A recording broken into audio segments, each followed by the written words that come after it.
D8 کے رکن ملک امن اور ترقی کے لیے جمہوری ساتھ کے جذبے کے ساتھ اس تجارتی نمائش میں شریک ہیں۔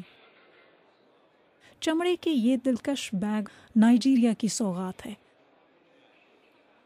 نائجیریا کے سابو بیلو پاکستان کو تجارت کے لیے محفوظ سمجھتے ہیں۔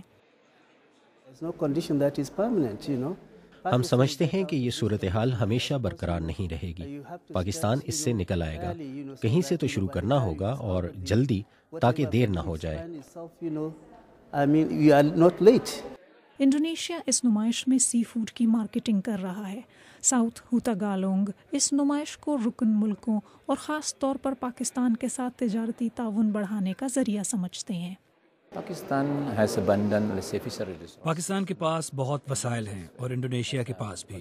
انڈونیشیا نے اپنی پروسیسنگ صنعت قائم کر لی ہے کسی حد تک۔ ہم ایک دوسرے کے ساتھ بہتر ہم آہنگی پیدا کر کے تجارت بڑھا سکتے ہیں۔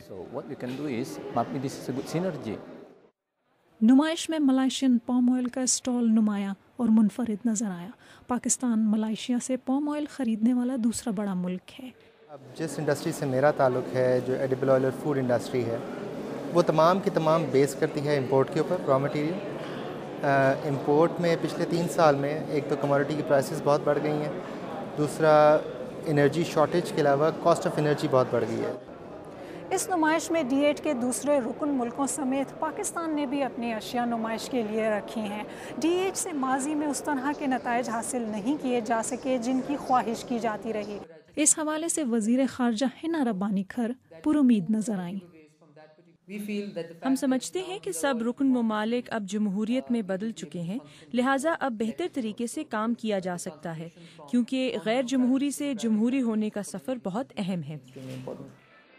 پاکستانی اسٹال پر رکھی ان مصنوعات نے بھی رکن ملکوں کو یہی پیغام دیا کہ ماضی بھول کر امن، ترقی اور تجارتی رابطوں کی نئی تاریخ رقم کی جائے۔ سبین آغا، BBC، اسلام آباد۔